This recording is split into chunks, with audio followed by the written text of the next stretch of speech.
kampionat zbatohet nga organizata Liburnetik përmes mbështetjes së atyre që bëjnë të mundur financiarisht realizimin e projektit, sikurse është Agjencia Kombëtare e Rinisë dhe AMSHC. Në këtë edicion të 9, temat janë përqendruar sikurse dhe vitin e kaluar tek ekonomia qarkulluese, tek mjedisi dhe jo vetëm, duke e bërë sa më afër dhe sa më konkret të gjithë debatin për çfarë do të diskutojmë. Jo më kot, kemi dashur që t'ja u bëjmë më të lehtë, duke ju dhënë temën për cilën do të diskutojmë, por kjo jo duke u bazuar vetëm tek paketa kërkimore, por edhe tek kërkimet që ju keni bërë në nivel grupi pra skuadre apo dhe në nivel personal. I gjithë grupi duhet të jetë aktiv, fryma e bashkëpunimit duhet të qëndrojë, se përndryshe nuk do të ishim të 8 në një skuadër, por do të kishim vetëm 2 lidera përfaqësues, sikurse do të kemi në këtë debat, i cili zhvillohet në Lezhë, në qendrën Ana, cilët gjej rastin për t'i falenderuar për mikpritjen që na kanë bërë, sikurse çdo vit kemi qenë pranë tyre në këtë kampionat në Lezhë. 2 skuadrat që do të përfaqësojnë Lezhën do të jenë pikërisht Shkolla e Mesme Hidayet Lezhë dhe Shkolla e Mesme Rogacionistët, një duar tërkitje për të dyja skuadrat. Padyshim që debati ka një juri, por që do të thotë nuk duhet të drejtoheni nga ne, bëni sikur nuk jemi, sepse duam që debati të zhvillohet midis jush, pra ju po bëni një debat midis skuadrave dhe vëmendja dhe shikimi duhet të jetë i përqendruar tek njëri tjetri apo tek ai që parafoli apo kështu me radhë në mënyrë të alternuar sikurse e do formati në debatin e skuadrave. Ky debat do të vlerësohet nga Eliverta Muço, pjesë e organizatës Liburnetik, për të nëntë invit radhësi në skuadrën e gjykatësve dhe Angela Gjaka, profesioni i saj të juriste, pjesë e ridebatit, kush nuk e njeh, ka pasion në 2 edicionet e para, përfaqësuese e shkollës Çajupi të Tiranës. Dhe ka mbetur e impresionuar dhe gjithmonë doj që të vinë në ridebate për të gjykuar në këtë rast. Sikurse të nesërmen mund të jeni edhe ju pjesë e skuadrës së gjykatësve. Kështu që unë bëj ftesën kushdo që ka dëshirë, duke qenë se vitin tjetër do të kemi edicionin e 10 dhe kemi menduar që t'ju bëjmë pjesë, të gjithë ata që nuk janë më pjesë e gjimnazit, mund të jenë pjesë e trupës së gjykatësve të ridebate. Kështu që ftesa është e hapur, na kontaktoni dhe na ndiqni në rrjetet tona sociale për çfarë do lloj përditësimi.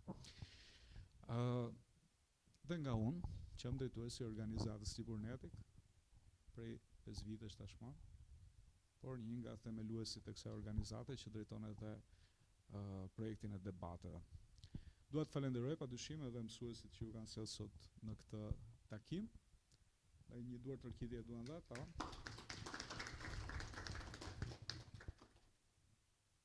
Dhe pa humbur kohë do të fillojmë debatin e skuadrave.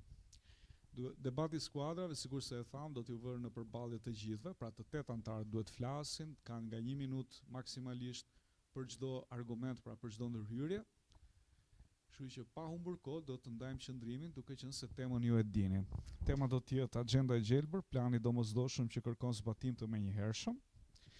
Te ky glob i vogël, skuadra i Hidayet Lezhës në këtë debat parë do të përzgjedhë, mund të afrohesh lutem.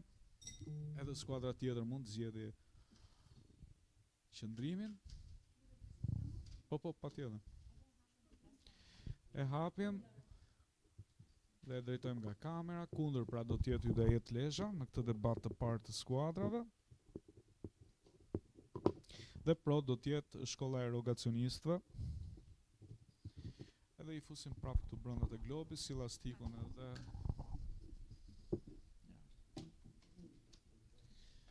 Okej.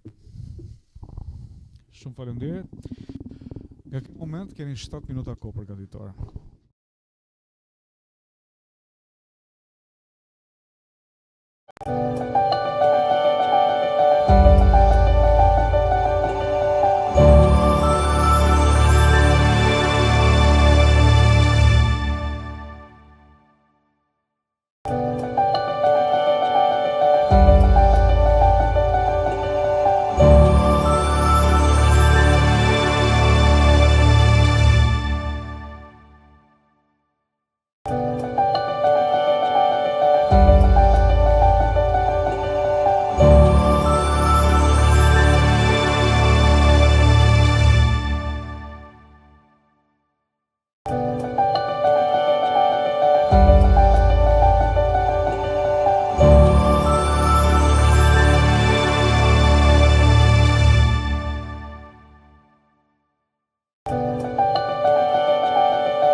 fillojmë me debatin e parë, debatin e skuadrave. Do të fillojë skuadra që mbajnë qëndrimin pro, do të pasoj nga skuadra që mbajnë qëndrimin kundra. Nga 1 minutë për secilin, suksese.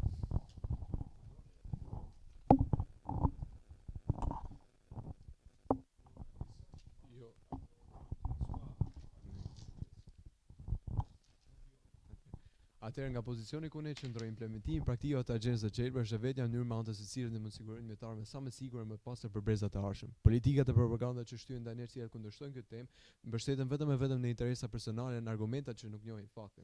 Impakti voluminoz që ka agjenda e Gjelbër në sektor të ndryshëm si energjetika dhe industria është krejtësisht i pamungueshëm. Ky impakt mund të vërtetohet sidomos në vende perëndimore si Gjermania me projektin e saj në Gjevinde, e cila duke u bazuar në statistikat të marrë nga Agjencia Federale e Rrjeteve, ka arritur të rrisë deri në 54% sasinë e energjisë së rinovueshme të prodhuar në raport me sasinë e energjisë së prodhuar totale për në atë vit. Me thënë më thjesht, impakti i politikave të agjendës së Gjelbër shtrihet jo vetëm në përmirësimin e cilësisë së jetesës së vetë qytetarëve gjerman, por edhe në vetë përmirësimin e qëndrueshmërisë dhe zhvillimin e ekonomisë gjermane. Meqenëse ju qëndroni kundër kësaj teme, ushtroj një pyetje të thjeshtë. Si mendoni ju se duket e ardhmja për fëmijët tanë dhe për ne vetë, nëse ne do vazhdojmë në rrugë të neglizhencës dhe të indiferencës? Faleminderit. Përshëndetje, jam Orgesa Ndoj, nxënëse gjimnazit Hydajet Lezhë. Respektoj mendimin tuaj, por mendoj që pyetja vërtet është se si e pranon komuniteti këtë dhe a lejon zbatimin e këtij projekti. Dhe ne mendojmë që jo, sepse kërkon investime ndërtesash, kërkon ndryshime rrjetesh, kërkon një shpenzim të madh të energjisë elektrike. E gjitha kjo sjell një shpenzim të madh parash, ku si pasojë vijnë rritja e taksave, shpenzimi për bizneset dhe rritja e çmimeve për qytetarët, i cili po e shohim që është një shqetësim shumë i madh për qytetarët. Pra, e gjithë kjo mund të çojë ndoshta në një krizë, nëse mund ta quajmë të tillë, e cila nuk ja vlen për gjitha këto probleme që sjell. Pra, për mendimin ton është diçka ndoshta jo e duhur. Faleminderit.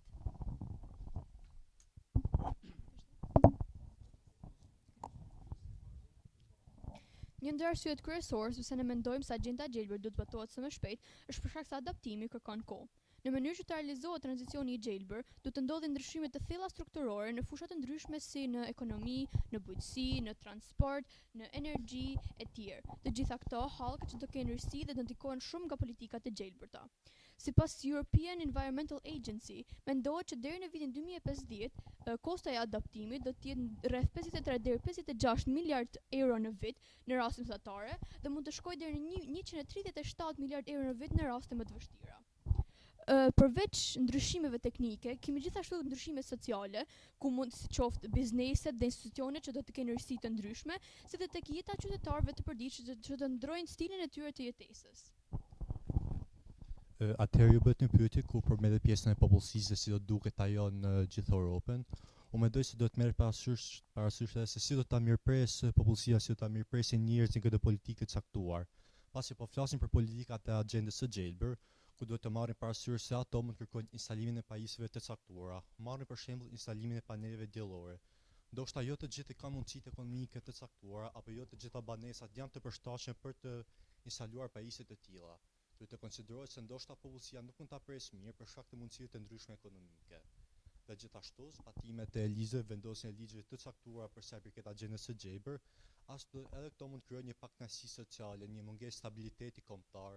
Dhe për këtë bazojmë edhe një ngjarje reale ku marrin vitet 2018 dhe 2019 me protesta që kanë ndodhur në Gilets Jaunes në Francë, ku si rezultat i këtyre miratimeve të ligjeve të agjendës së Gjelbër, ne kemi parë se janë zhvilluar protesta të ndryshme nga popullata që nuk e ka mirëpritur mirë këtë punë. Edhe pse një Përshëndetje, quhem Mateo Marku dhe do vazhdojmë mbrojtjen e tezës pro.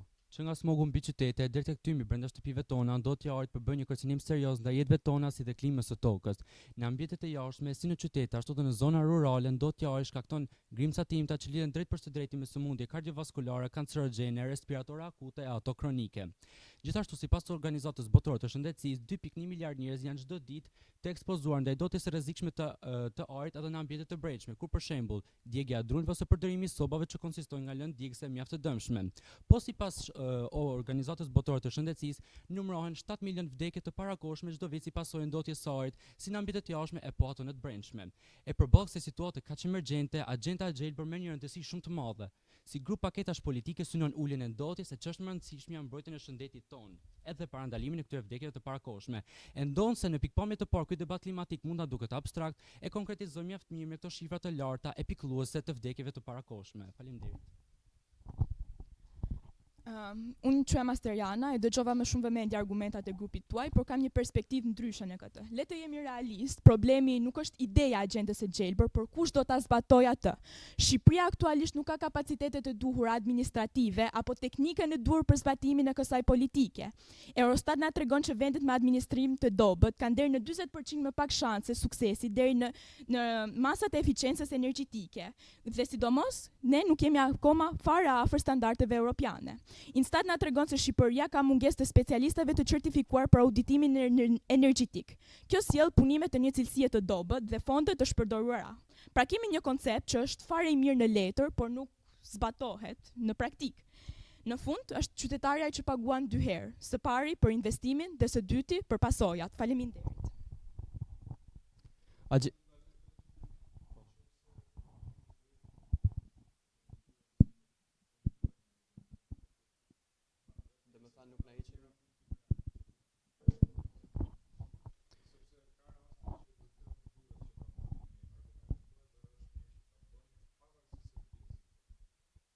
Nuk ishin fikse për vetë.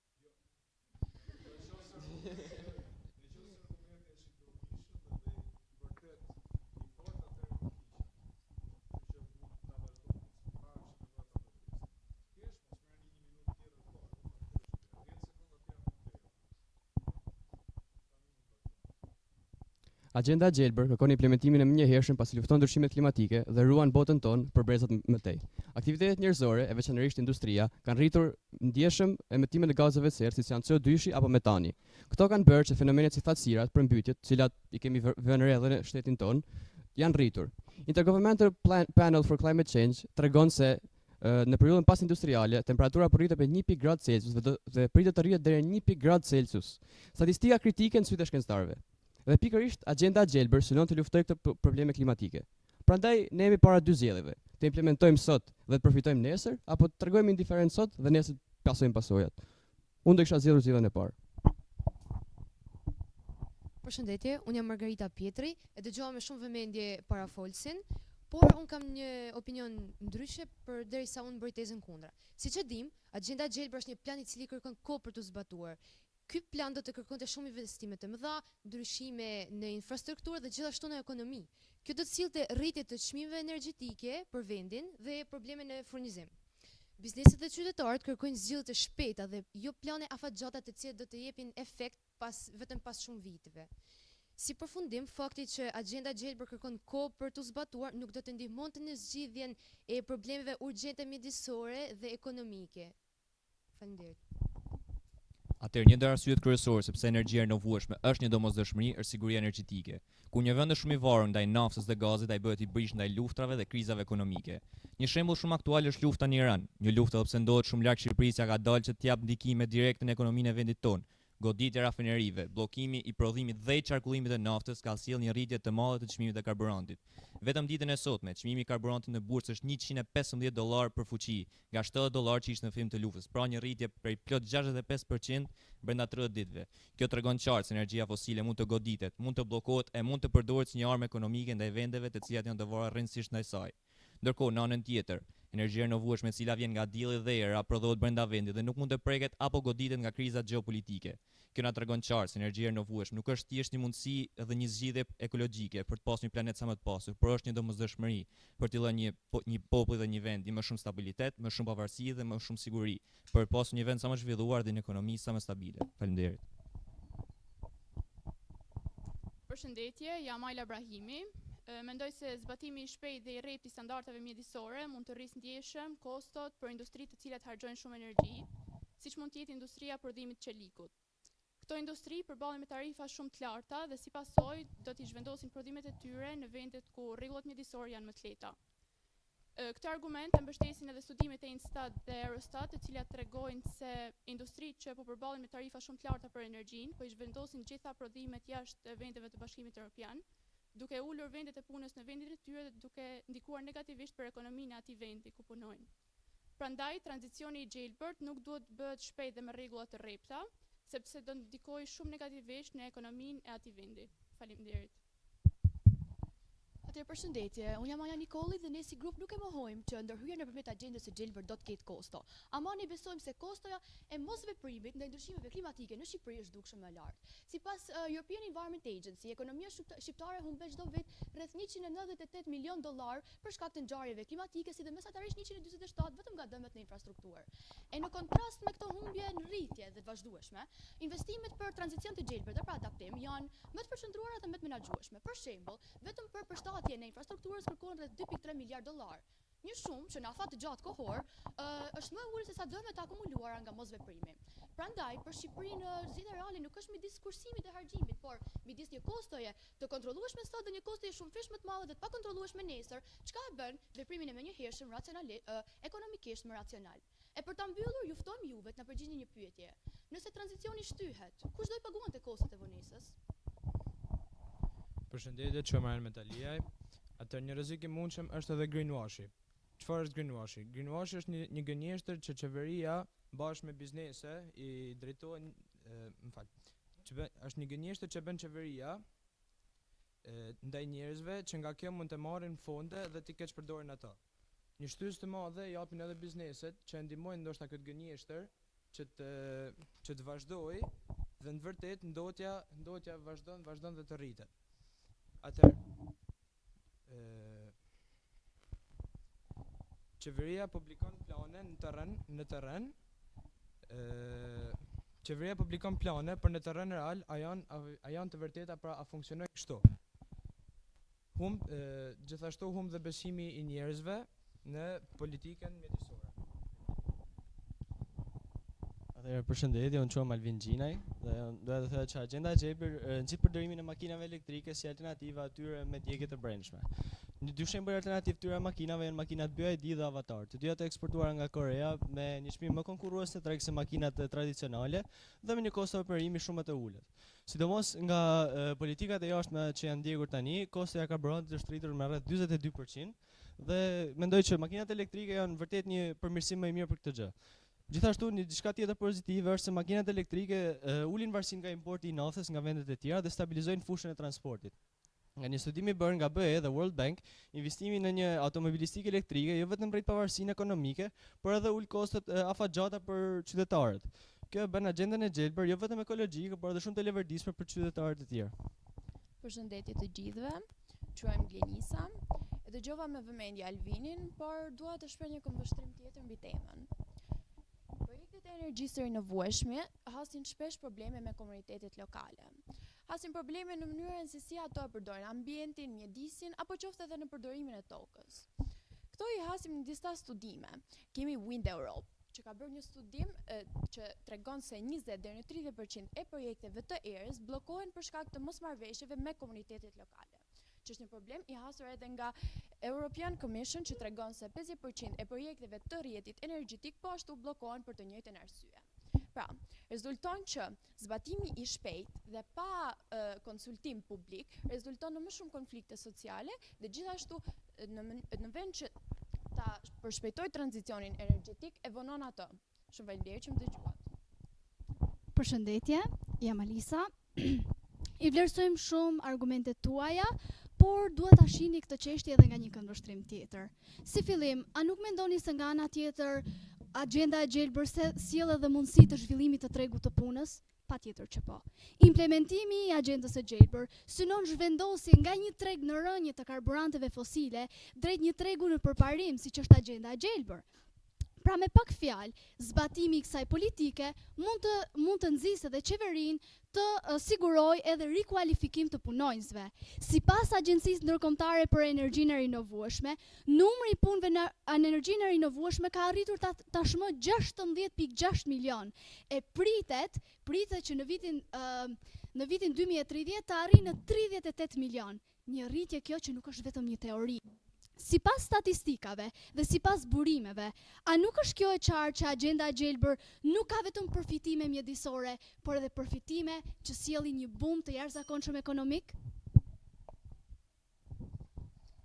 Përshëndetje, quhem Sara, respekt për të gjithë folësit, por argumenti im është ky i cili bazohet mbi një pikë që për mendimin tim është shumë kryesore, korrupsioni dhe keqpërdorimi i fondeve.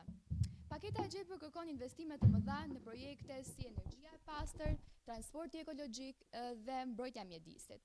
Por kur këto fonde janë të shumta dhe të shpejta në shpërndarje, rrisin rrezikshmërinë e korrupsionit dhe të keqpërdorimit të tyre.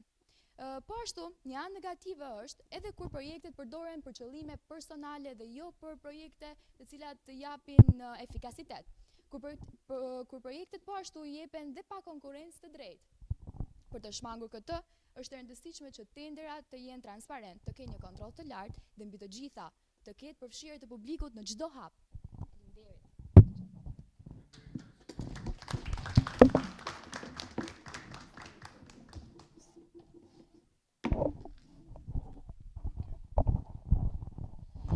Mirë, shumë faleminderit. Mbahet, s'ka problem. Vërtet personalisht nuk kënaqa. Kështu që shoh që ka një përgatitje, ka dime statistika dhe më vjen mirë. Edhe që është kuptuar edhe formula dhe formati. Rrallë herë ndodh. Kështu që vjen mirë. Do vazhdojmë me debatin e dytë, që do të vërë në përballje pikërisht dy liderat e skuadrave, Alisën dhe Orgesën.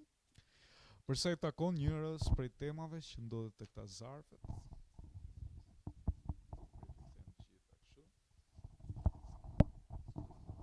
Jo, temën e zgjedh Juria. Ndryshe. Okej. E lexojmë. Kjo temë është shumë e bukur, kështu që do na surprizoni. Angazhimi i të rinjve në politikbërje lokale është i domosdoshëm. Pra, e përsërisim edhe një herë temën në mënyrë që ta shkruani. Angazhimi i të rinjve në politikbërjen lokale është i domosdoshëm.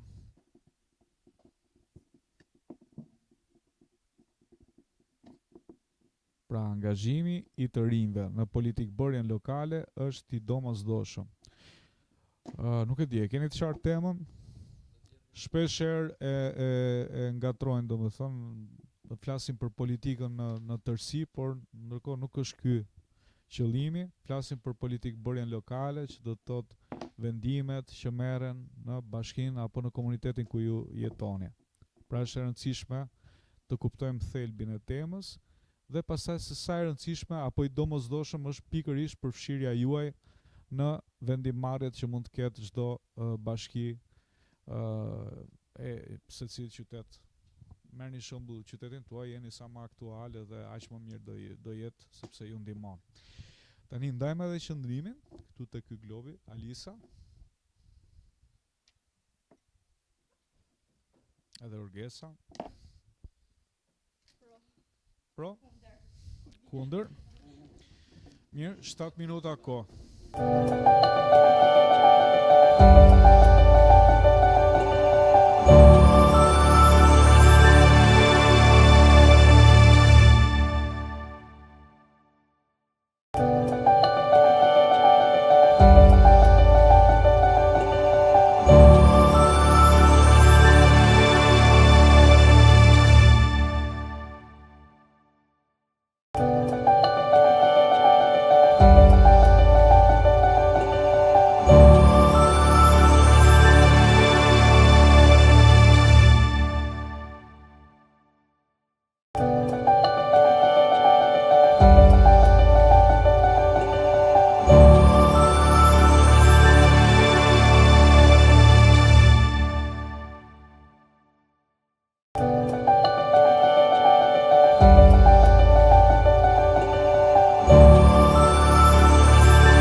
ndërsa i takon liderave.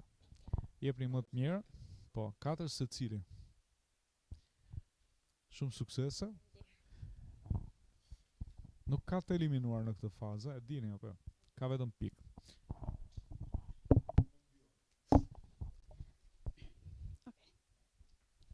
Përshëndet. Okej. Përshëndetje. Ne jemi shkolla rogacionistët dhe mbështesim tezën pro. Dua në fakt jo ta nis me një shaka, por dua ta nis me një thënie. Politika përcakton të ardhmen, edhe e ardhmja është në duart të rinjve. E patjetër që kush më mirë se sa mund të përfaqësoj të rinj përveç se vetë të rinjve. Të rinjt janë ato filizat e rinj që munden të dallojnë më mirë ato problemet e vogla në komunitet, munden që ndoshta edhe t'i shprehin pak më pa filtra se të tjerët, e munden që për probleme moderne, siç ka sot, të ketë edhe zgjidhje më moderne. Sepse kush më mirë se sa një ri që është më i njohur sot me teknologjinë, është më i njohur me praktikat e sotme, të ofroj zgjedhje më të mira, të ofroj zgjedhje që vërtet të jenë reale për të ardhmen. Ndoshta të lejmë pas edhe atë konservatorizmin e të tjerëve. E patjetër këtu ka edhe një shumë mundësi, edhe në Lezhë ka një sër mundësish për ofrimin e këtyre praktikave, për mundësi për të zgjeruar ato aftësitë e secilit për politikat e të rinjve. Faleminderit, e vlerësoj shumë mendimin tënd. Por për të bashkangjitur ndoshta tek një fjalë që the filizat e rinj, për të bashkangjitur këtu me biologjinë. Biologjia tregon se një person pjeket në moshën 25 vjeçare. Dhe a mendoni ju se të rinjt, ndoshta poshtë kësaj moshe, që përsëri quhen të rinj, janë mjaftueshëm të denjë të vendosin dhe kanë pjekurinë e mjaftueshme për të vendosur politika të mëdha?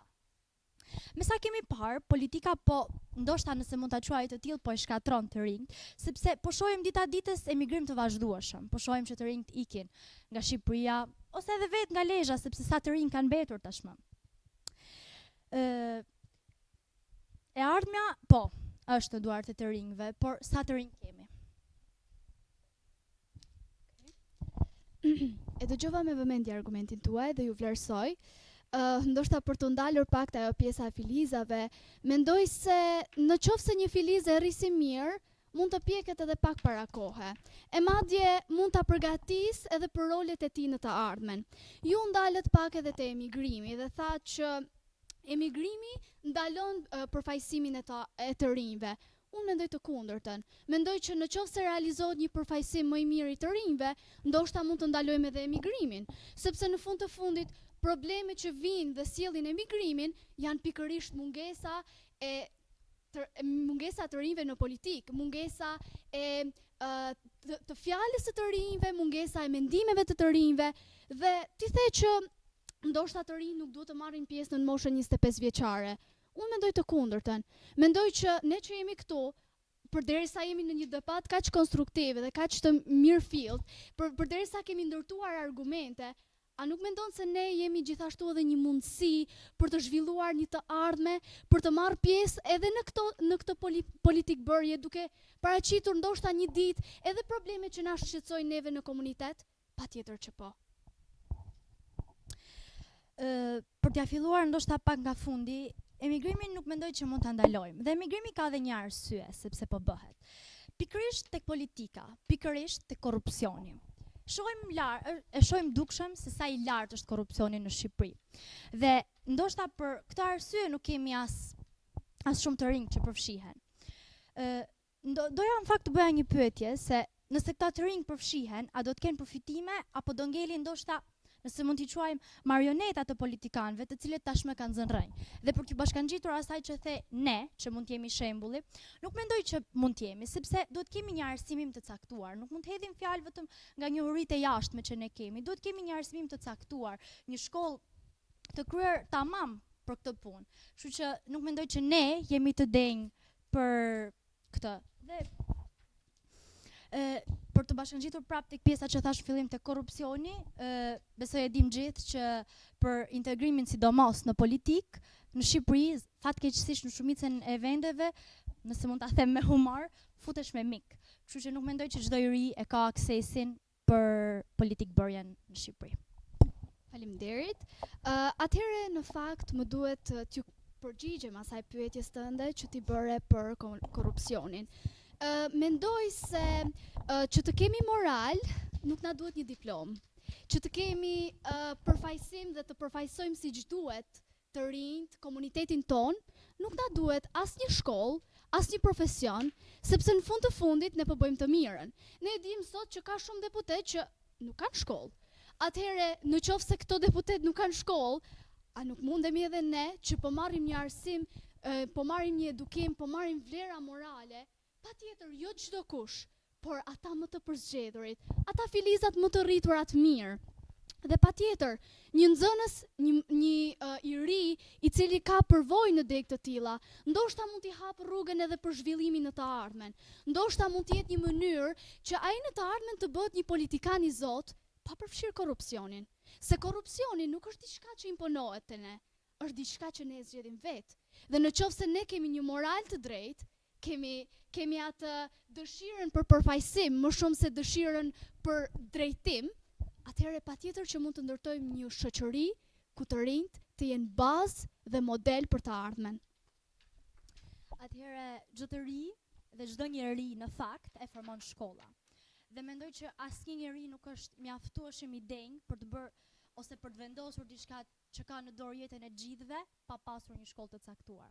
Dhe për politikanët që ndoshta janë pa shkollë, nuk është diçka e mirë për të përmendur, sepse janë një shembull i mirë. Janë ata politikanë të cilët vënë zjarrin, janë ata politikanë të cilët çojnë në protesta të gjithë njerëzit dhe ndoshta humbin jetën shumë njerëz, shkojnë në spitale shumë njerëz. Nuk janë një shembull për të marrë këta politikanë, sepse nuk po japin një shembull të mirë dhe unë nuk do doja kurrë të isha një politikane si ato. Deputetët që nuk kanë shkollë gjithashtu janë ata ndoshta klaunët e qeverisë son, ata që vazhdimisht marrin dhe nuk japin. Dhe kjo është një fatkeqësi për Shqipërinë. A kam prap? Po, okay. E vlerësoj mendimin tuaj.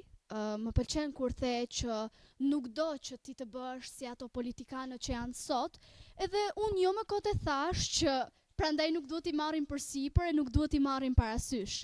Pra, nuk duhet që ne të bëhemi se ata. Prandaj dhe thash që ne duhet të vlerësojmë vlerat tona morale, duhet të vlerësojmë të drejtën përpara korrupsionit, e prandaj ne duhet i hedhim hapat që sot. Të hedhim hapat, por jo në ato hapa që kanë hedhur të tjerët, në hapat që vlerësojnë moralin, të drejtën. E patjetër, a nuk mund të themi që përfaqësimi të rinjve sot zhvillon edhe mënyrën e të menduarit? Ne këtë shembull mund ta sjellim shumë mirë tek nxënës të shkollës tonë, për shembull Dioni e tjerë, që janë përfaqësues të mirë në politikbërje lokale, e sjellin shpesh shembuj shumë të mirë se si fjalët e tyre, kërkesat e tyre shpesh ndikojnë edhe tek vendimet që merren. A nuk është kjo një ndihmë jashtëzakonshme për këtë politikë që të synojmë një qeverisje më të mirë në të ardhmen dhe një të ardhme më të mirë për të rinjt.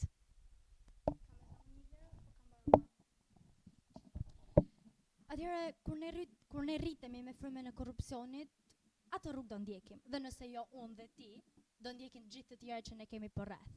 Dhe nëse ne kemi bryla, siç i quajmë, nga gjitha anët, ne nuk do ecim dot, nuk do vendosim dot. Edhe nëse ne mundohemi që të vendosim fjalë, ajo nuk do dëgjohet, nuk do ketë peshë. Dhe dua ta mbyll me ca vargje, me nota humori. Roft miku yt i huaj që për ditë loze qesh, të gradoj 4 shkallë pse i thej 2 fjalë në vesh.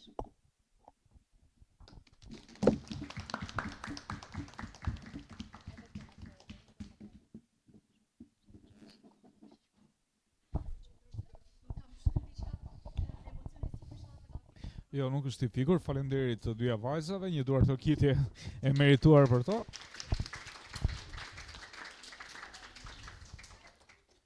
Tani do na jepni pak kohë ne të treve që të bëjmë vlerësimin, kështu që pa bërë zhurmë.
rezultatin, por para se të marrim rezultatin, do të marrim edhe disa komente, këshilla, sugjerime për sa i takon debatit që ndoqëm sot, si debatit në nivel skuadre, ashtu edhe debatit në nivel lideri.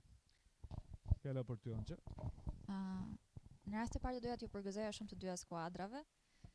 Më rikthye edhe mua pak në atë vrullin që është thjesht pjesëmarrëse, që ishte gjë që më kishte munguar në fakt, kështu që niveli i zellit që pash tek ju, niveli i dëshirës për të argumentuar, për të debatuar, sinergjia që kishte edhe në grup për ta nxjerrë në fakt argumentin aty ku duhet, është diçka që unë kam vlerësuar shumë në këtë debate të dyja skuadrat, dhe uroj që të vijoj kështu për gjatë të gjithë rrugtimit që do keni. Si në këtë edicion, po ndoshta edhe në edicionet e ardhshme për çdo që do vijoj të angazhohet. Në tërësi mendoj që jam shumë e kënaqur sidomos me debatin e grupeve. Ishte një debat ku keni shfaqur së pari aftësinë tuaj shumë të mirë për të përthithur informacion, që është shumë për të vlerësuar. Mendoj që mund të bëni një punë më të mirë me aftësinë tuaj për të sintetizuar informacion. Çfarë dua të them me këtë? Kishte disa momente në të cilat dallohej që thjesht po jemi të argumenta pa ndërlidhur domosdoshmërisht me temën në retorikën tuaj. Pra logjika qëndron, ishte një argument që përmbahej temës, po ndërlidhja nuk bëhej e drejtë për drejtë. Për një audiencë që nuk do ishte rasti kësaj jurie, po për një audiencë në tërësi, kur ti nuk e rireflekton në fjalën tënde, lidhjen që ka tema me argumentin, është një cedim në aftësinë tënde si debatues për të krijuar atë që quhet sensi i bindjes së personit që të dëgjon.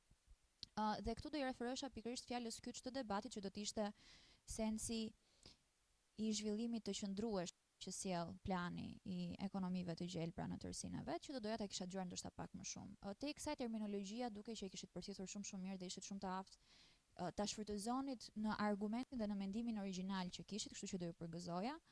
Tek debati i dytë, mendoj që pritshmëritë që kishim nga debati i parë na u thyen pakës. Thënë këtë e kuptoj shumë si është të bien tema që ti mirëpranon si absolute mërin tënde, pra nuk mendoj që ka ndonjë të ri, sidomos ju që jeni pjesë e kampionateve të debatit, që nuk e mendoni veten si agent aktiv në komunitet ku jeni pjesë. Kështu që të argumentosh kundër apo pro kësaj mund të duket si diçka pak absurde në herën e parë që mund të hasesh me formulimin e temës. Megjithatë një debatues i mirë kjo e bën, pra qenia në dialektik me veten në mënyrë të vijueshme. Kështu që do kisha preferuar që tek argumenti i dytë të kishim parë më shumë argumente, te debati i dytë të kishim parë më shumë argumente se sa opinione. Pra, te faktit që ishit edhe shumë mendimtar se sa argumentues dhe debatues, ishit edhe mendimtar të absolutes, që është diçka që do doja shumë të ishte evituar, pra të folurit në terma aq të përgjithshëm, mungesa e refleksionit në raport me përditshmërinë tuaj, me ambicjet tuaja, apo me frikërat tuaja mbi një angazhim të përgjithshëm. Kështu që te të gjithave, ndoshta pak, po kjo është vetëm na pëlqyet aq shumë tek debati në grupe, sa duam t'ju çojmë aty në çdo event tuaj edhe në vijim. Shumë përgëzime për të gjithë punën që keni bërë, përgëzime edhe mentorëve të ekipeve, realisht një kënaqësi t'ju ndiqni. Mirë, faleminderit Angela. Për sa më takon, është e vërtetë ajo që tha Angela që ne pristim më shumë tek debati i dytë. Dhe jo më kot unë e theksova dhe thash a e kuptoni temën, e keni të qartë për çfarë ju bëra dhe shembull konkret që ju të ishit sa më të përqendruar, domethënë tek ajo çfarë ne donim që dëgjonim në debatin e dytë.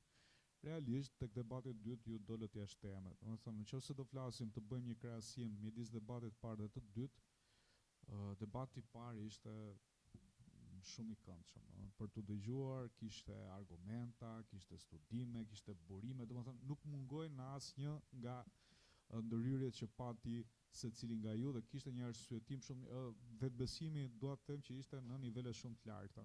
Dhe kjo është për të përgëzuar sepse ju realisht e njihni temën. Por tek debati i dytë, ndoshta euforia, emocioni ju bëri që të humbisni, nuk u cek në asnjë moment roli i të rinjve në përfshirjen e tyre tek politikbërja lokale. Flasim për politikbërje lokale, unë ja u thash në fillim, nuk flasim për politikën në tërësi. Flasim për politikën atë çfarë bën ndryshimin në komunitetin tuaj. Ju nuk përmendet as përfshirjen tuaj në nismat, këshillat rinor. Domethënë kjo është një nga gjërat, nuk e di, ka këtu antar që janë pjesë të këshillit rinor? Domethënë, okay, Do të thënë nuk e përmendët këtë dhe se sa e rëndësishme është përfshirja juaj në këtë organizëm. Është shumë i rëndësishëm. Nga ana tjetër, nuk dëgjova asnjë problematikë që ju takon juve. Do të thënë ju si të rinj. Problematikat që jo më larg se sa shkolla juaj. Sa do ndikonte qeverisja lokale që ju të kishit ndoshta kushte më të mira, ndoshta t'ju dëgjoj zëri pak më shumë, sepse jeni duke studiuar dhe keni nevojë vërtet për suport. Pra, janë disa gjëra që nuk u cekën fare, domethënë për më tepër gjuha e përdorur. Evitoni të përdorni fjalë që nuk zhargoni, që nuk i takojnë domethënë këtij formati. Të tipit, tani jo për t'i vënë pikën fare se mund t'i do bryla, apo domethënë këto janë disa terminologji që ne nuk do doni t'i dëgjoni sepse jemi në një nivel më lart se sa ai çfarë mund të flasim në përditshmërinë, edhe ne i përdorim si të rritur, absolutisht. Por duhet të respektojmë kontekstin e asaj ku ndodhen. Thënë kjo, diferencën në pikë e ka bërë pikërisht, domethënë flas për rezultatin, pikëzimin që ju keni marrë, që do merrni pas pak, e ka bërë pikërisht debati i dytë, pra debati i liderit. Ndaj do t'ju ftoja dhe do t'ju sugjeroja që nëse do t'jeni tek faza tjetër, se nuk e dim akoma, realisht se a do t'jetë të dyja skuadrat apo njëra nga skuadrat, nuk e dim, sepse kemi edhe 3 ditë të tjera debatesh, që do të kemi 3 debate në Elbasan, kemi një debat tjetër në Fier, në Durrës. Pra janë edhe disa takime që ndoshta mund të ndryshojnë rezultatin në tavolinë. Unë do t'ju ftoja që të përqendroheshit sa më shumë, sidomos tek debati i dytë, sepse ju nuk e njihni temën. Ose ja sugjerojmë dhe ja këshillojmë të gjithë të ndiqni ato debatet që bën. Kjo është një temë që është prekur edhe vitin e kaluar. Pra do ishte mirë që kurioziteti t'ju shtynte për të parë pak debate. Çfarë është folur në debatet e tjera, ose çfarë kanë trajtuar sigurisht edhe këtë vit, sepse kjo temë ka ndodhur edhe në Shkodër jo më larg se dje dhe ishte vërtet e kuptuar nga dy liderët e skuadrave. Pavarësisht se njëri mund të kishte ato prot më shumë apo jo nga ana tjetër. Kjo është si këshill, pra. Përqendrohuni tek tema. Nëse nuk e keni kuptuar, thuajeni që nuk e kemi kuptuar. Nuk ka asgjë të keqe, prandaj jemi këtu që t'ja sqarojmë. Dhe ndoshta ju të merrni më të mirën për të dhënë më të mirë. Kaq. Pikët tani do t'i japi Eliverta, edhe ju uroj shumë suksese. Mirë. Thënë të gjitha këto, unë i bashkangjitem kolegëve, por pa dashur të demotivoj, sepse shoh që jeni demotivuar totalisht. Puna jon është t'u japim disa këshilla që t'ju bëjnë të rriteni akoma më shumë në fazat e ardhshme. Duhet të punoni fort dhe të punoni mirë, punë produktive. Punë produktive quhet në momentin që ju kuptoni temën dhe jepni argumentin. Unë uroj shumë suksese, punoni sa më shumë dhe pikët për sot janë.